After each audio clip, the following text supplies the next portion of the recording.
Salam, salam sejahtera bagi semua pengikut acara di dalam channel kesayangan kita, yaitu channel Karunia Kehidupan yang saat ini telah tiba pada bagian ke-9 dari seri soteriologi atau keselamatan secara alkitabiah, di mana hari ini atau kali ini bagian ini kita membahas tentang lahir baru dan hidup baru. Istilah ini sudah tidak asing ya, tapi saya mau bertanya dulu bagaimana keadaan saudara. Saya mengharapkan bahwa saudara sehat, semangat, dan tetap kuat di dalam Tuhan. Dan saudara dapat mengikuti dengan baik. Ada dua pertanyaan yang diajukan untuk kita bersama dari apa yang telah sering kita dengar tentang lahir baru dan hidup baru. Yang pertama, yang mana lebih dahulu? Lahir baru atau hidup baru? Atau dengan kata lain, apakah hidup baru untuk lahir baru atau lahir baru untuk hidup baru? Yang kedua, apa syarat lahir baru? Hal ini paling banyak polemik di antara denominasi Kristen. Mari kita melihat secara alkitabiah. Nah, saya tidak mewakili denominasi apapun di sini, tapi saya mengajak saudara belajar bersama dari dalam kebenaran alkitabiah. Arti dari lahir baru dalam bahasa Yunani adalah palingenesia. Kadang-kadang disebut palingenesis. Kata palin ini artinya ulang. Genesia ini artinya baru atau kejadian ya. Jadi dengan kata lain dalam bahasa Inggris dinyatakan regeneration. Re itu ulang. Regeneration. Ulang. Generasi itu artinya generasi yang ulang atau baru. Dan ini sebutan untuk lahir baru. Bahasa Indonesia adalah kelahiran kembali atau kelahiran baru secara rohani. Karena tidak mungkin seseorang dilahirkan baru atau dilahirkan ulang dua kali secara jasmani. Mari kita lanjutkan apa prosesnya, syarat dan pemahaman dalam Alkitabiah. Kitab Yohanes pasal 3 ayat 3 dan 5 adalah ayat yang utama ketika kita benar-benar sudah baca bagian ini, yaitu percakapan atau dialog antara seorang ahli Taurat yang bernama Nikodemus dengan Tuhan Yesus. Di mana Tuhan Yesus didatangi pada malam hari untuk bertanya pada Yesus mengenai apa yang dilakukannya dan menilainya bahwa beliau adalah merupakan orang yang melakukan kehendak Tuhan dalam pengajaran dan sebagainya. Dan Tuhan Yesus sepertinya tidak meneruskan dialog yang sama, tapi Tuhan Yesus menjawab, katanya dalam ayat 3. Aku berkata kepadamu sesungguhnya, jika seorang tidak dilahirkan kembali, ia tidak dapat melihat kerajaan Allah. Sini Tuhan menyatakan syarat kelahiran kembali atau kelahiran baru adalah untuk dapat melihat kerajaan Allah. Dan kalau kita baca dialog itu, menjadi kebingungan bagi Nikodemus. Bagaimana seseorang telah tua seperti dia harus masuk kembali ke dalam rahim ibu?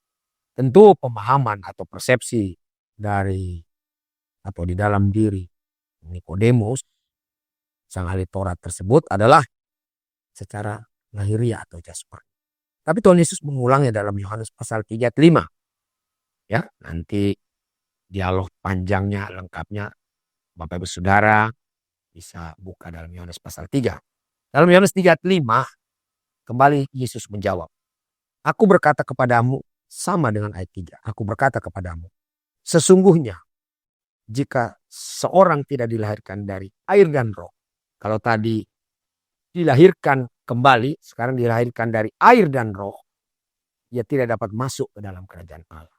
Dari dua ayat ini kita mendapatkan sebuah rangkuman sederhana, Bapak Ibu Saudara yang terkasih, bahwa harus lahir kembali atau lahir baru untuk melihat dan masuk kerajaan Allah. Dan lahir baru yang dimaksudkan di sini atau lahir kembali adalah dari air dan roh. Polemik terbesar dan terbanyak sampai saat ini adalah air ini ditafsirkan adalah baptisan. Baik itu percik maupun itu selam. Saya tidak membahas itu di sini tentang cara baptis air dan baptis selam atau baptis percik dan baptis selam, karena saya tidak membahas denominasi di sini, tapi membahas kebenaran firman Tuhan dalam seri soteriologi atau keselamatan Alkitabiah pada bagian ke-9, yaitu mengenai lahir baru. Bukan hanya tidak dapat melihat, tapi juga tidak dapat masuk. Ini Tuhan mau menjelaskan kepada kita, jangankan masuk, melihat saja tidak. Kalau tidak mau dilahirkan dari air dan roh. Pertanyaannya, apabila air ini adalah air baptisan, maka akan ada hal yang harus diuji. Yang pertama, seseorang yang percaya di atas kayu salib, yang tidak terkena air baptisan, baik selam maupun percik. Tapi mungkin ada kita yang berpendapat, dan boleh-boleh saja ya Bapak Ibu Saudara ya, santai saja bahwa ya jelas sudah disalib kan tidak mungkin dibaptis. Bagaimana diturunkan dari kayu salib untuk dibaptis? Tapi ada berikutnya juga. Ketika Tuhan Yesus masuk makan bersama, bahkan menginap di rumah Sakeus, Sakeus tidak dinyatakan dalam ayat Lukas bahwa dia dibaptis air. Lalu apa air yang dimaksudkan di sini? Sebab kalau kita baca dalam Yohanes pasal 3, dalam hal ini tidak ada unsur andil manusia dalam kelahiran baru sebagai pelaksananya. Tidak ada. Jelas di sini hanya dinyatakan dari air dan roh. Mari kita menelusuri bersama apa maksud air dan roh di sini. Kita membuka 1 Petrus pasal 1 ayat 23 sampai 25. Pertama Petrus 1 ayat 23 sampai 25 demikian. Karena kamu telah dilahirkan kembali bukan dari benih yang fana, tetapi dari benih yang tidak fana, oleh firman Allah yang hidup dan yang kekal. Jelas di sini kelahiran kembali bukan oleh baptisan air atau air yang dipercikkan maupun di mana orang tenggelam ke dalam air sebagai cara baptis. Saya tidak mengatakan bahwa baptisan air adalah salah. Tapi Tuhan mau menyatakan di sini bahwa seseorang dilahirkan kembali bukan dari benih yang fana. Air itu benih yang fana. Fana dia. Karena nanti pada akhir zaman, ya, tidak ada air yang seperti sekarang kita lihat. Tetapi dari benih yang tidak fana dilahirkan kembali. Yaitu oleh firman Allah. Jadi air yang dimaksud adalah firman Allah yang hidup dan yang kekal. Baru bisa melihat bahkan masuk kerajaan Allah. Dan hal ini sangat sinkron sekali. Sangat sinkron. Dan sinkron sekali maksud saya dengan apa yang dikatakan oleh Tuhan Yesus pada Yohanes 3 ayat 3 dan 5. Ayat 24. 1 Petrus pasal 1 menyatakan semua yang hidup adalah seperti rumput dan segala kemuliaannya seperti bunga rumput. Rumput menjadi kering dan bunga gugur. Ayat 25. Sebagai penutup pengertian yang mendalam ini. Tetapi firman Tuhan tetap untuk selama-lamanya. Dikatakan dalam ayat 23 tadi, dinyatakan dalam ayat 23 yang dimaksudkan adalah lahir dari firman Tuhan. Dan di sini dijelaskan kembali, tetapi firman Tuhan tetap untuk selama-lamanya. Artinya kekekalan karena lahir baru itu adalah karena firman Tuhan. Bukan karena benda apapun. Dan penjelasan yang sangat indah. Terbuka dan jelas. Gamblang dan terang. Dalam 1 Petrus 1:5. Kalimat yang terakhir. Inilah firman yang disampaikan Injil kepada kamu. Jadi yang dimaksudkan air di sini dalam Yohanes 3 dan 5. Itu adalah air, adalah firman Allah yaitu Injil. Nah, bagaimana kita membuktikannya Bapak Ibu Saudara? Mari dengan santai tapi konsentrasi kita buktikan. Apakah benar air yang dimaksudkan Tuhan Yesus itu adalah firman Allah yaitu Injil. Yang berhubungan dengan kelahiran baru, berhubungan dengan untuk melihat dan masuk kerajaan Allah. Yang dimaksudkan Kerajaan Allah artinya kerajaan kekal. Efesus 1 ayat 13 dengan indah menjawab bagian ini. Di dalam Dia kamu juga karena kamu telah mendengar firman kebenaran, yaitu Injil keselamatan. Kalau tadi Petrus Rasul Tuhan menyatakan firman yang kekal itu yang membuat seseorang telah dilahirkan baru adalah Injil. Kembali Rasul Paulus di sini menyatakan yaitu Injil keselamatanmu. Injil yang apabila dipercayai mendatangkan jaminan kepastian keselamatan. Yaitu apa? 1 Korintus 15 ayat 3 dan 4. Bahwa Kristus juru selamat itu telah mati untuk segala dosa orang yang percaya dan dikuburkan dan bangkit pada hari yang ketiga. Di dalam 1 Petrus 1 ayat 25 dihubungkan dengan Efesus 1 ayat 13. Kamu telah mendengar firman kebenaran, yaitu Injil keselamatanmu. Di dalam Dia kamu juga ketika kamu percaya. Apa yang dipercayai? Injil keselamatan tadi. Yang membuat seseorang lahir baru dan memperoleh sebuah jaminan melihat dan masuk kerajaan Allah. Maka dia dimeteraikan dengan Roh Kudus yang dijanjikannya itu. Jelas dari kedua bagian ini, air yang dimaksudkan dalam Yohanes 3 dan 5 adalah firman Tuhan, yaitu Injil keselamatan. Kalau para rasul ini mengakui demikian sesuai dengan kebenaran firman Tuhan, kenapa kita meragukan? Saya percaya Bapak Ibu Saudara dan saya tidak meragukan pembuktian ini. Kecuali kita menolak pembuktiannya. Dan sangat gamblang, jelas terang. Bagaimana menghubungkannya? Nah, ya. Bagaimana dengan roh, air dan roh? Kalau tadi air adalah Injil yang menyelamatkan, Injil keselamatan, yaitu Tuhan Yesus Kristus mati dan bangkit untuk segala dosa orang yang percaya. Maka ketika menghubungkannya, Efesus 1 ayat 13 tadi, di dalam Dia kamu juga. Karena kamu telah mendengar firman kebenaran yaitu Injil keselamatanmu, di dalam Dia kamu juga. Ketika kamu percaya, ketika kamu beriman, Injil keselamatan itu, maka dimeteraikan dengan Roh Kudus yang dijanjikannya itu. Jelas disinilah roh yang dimaksudkan. Percaya air yang diberikan Tuhan Yesus yaitu air kehidupan, yaitu Injil keselamatan. Dan ketika percaya dimeteraikan Roh Kudus, itulah lahir dari roh. Dan dengan indah 2 Korintus 1:21 menyatakan, sebab Dia yang telah meneguhkan kami bersama-sama dengan kamu di dalam Kristus adalah Allah yang telah mengurapi. Allah yang telah mengurapi orang percaya, ya, bukan dengan minyak, ya, tetapi dengan apa? Ayat 22 menyatakannya, memeteraikan tanda miliknya atas kita dan memberikan Roh Kudus di dalam hati kita sebagai jaminan keselamatan dari semua yang telah disediakan untuk kita. Apakah kita masih meragukan tafsiran ini? Apakah tafsiran saya? Bukan. Ini adalah gamblang penjelasan, terang penjelasan kebenaran firman Tuhan. Dilahirkan dari air dan roh, artinya lahir kembali karena mendengarkan Injil keselamatan Tuhan Yesus Kristus mati dan bangkit untuk segala dosa. Ketika percaya dimeteraikan Roh Kudus, maka lahir dari air dan roh. Mendapatkan keinginan keselamatan.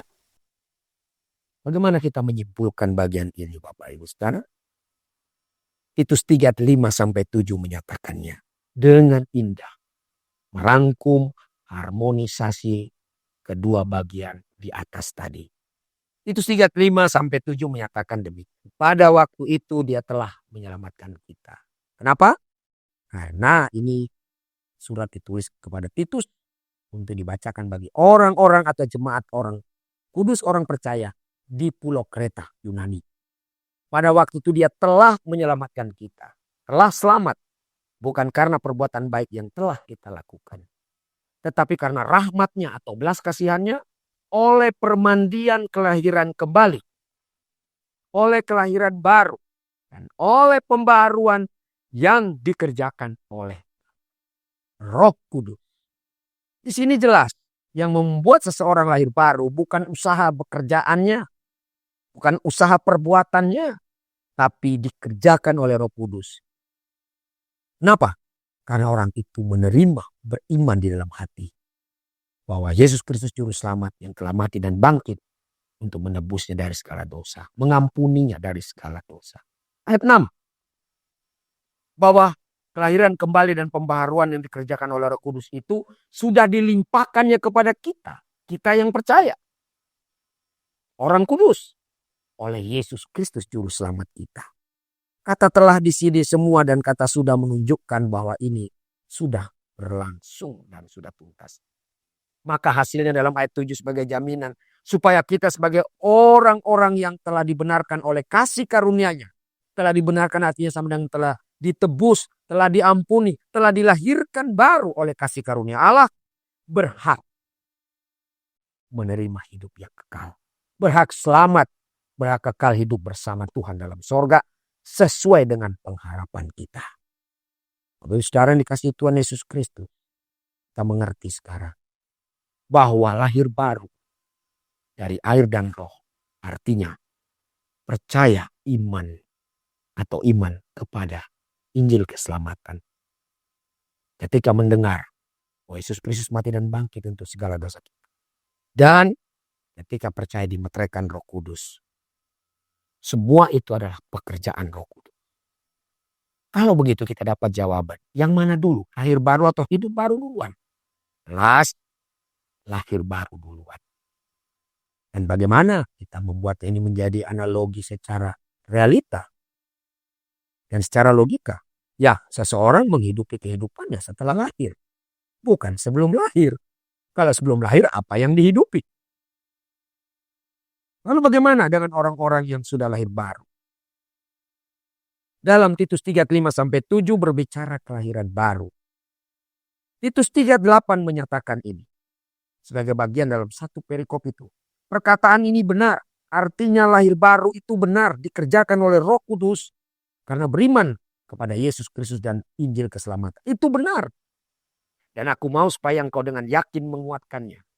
Agar mereka yang sudah percaya kepada Allah.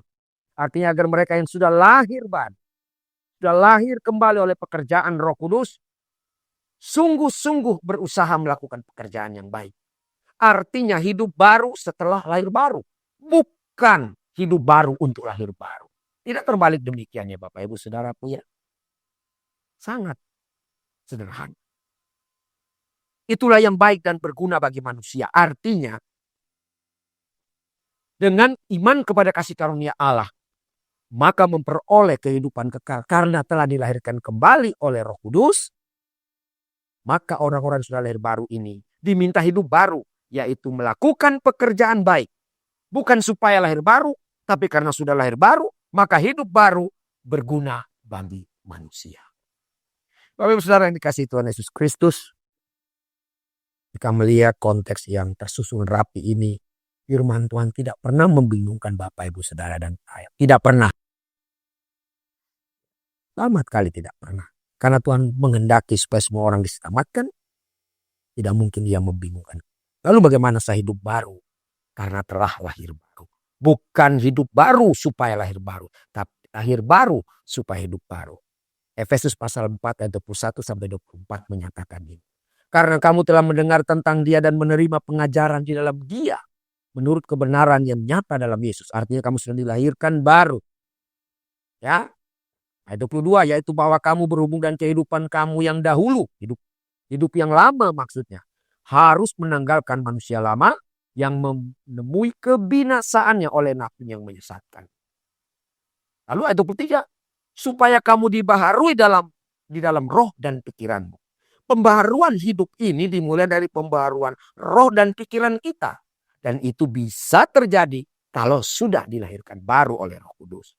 Tidak ada pekerjaan hidup baru dalam roh dan pikiran kita oleh Roh Kudus. Kalau belum menerima atau memiliki Roh Kudus. Dan memiliki Roh Kudus itu karena percaya kepada Injil keselamatan. Dimeteraikan Roh Kudus.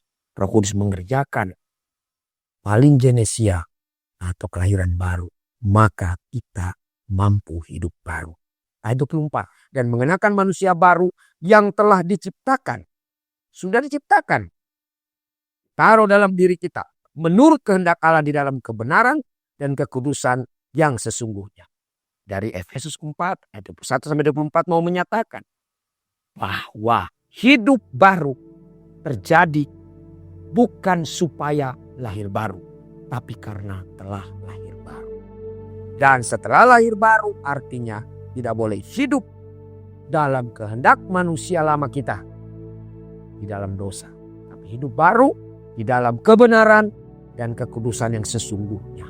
Dan di dalam kitab Efesus pasal 4, saya sarankan bagi kita bahwa ayat 25 sampai dengan 32 adalah contoh-contoh atau inventarisasi hidup baru.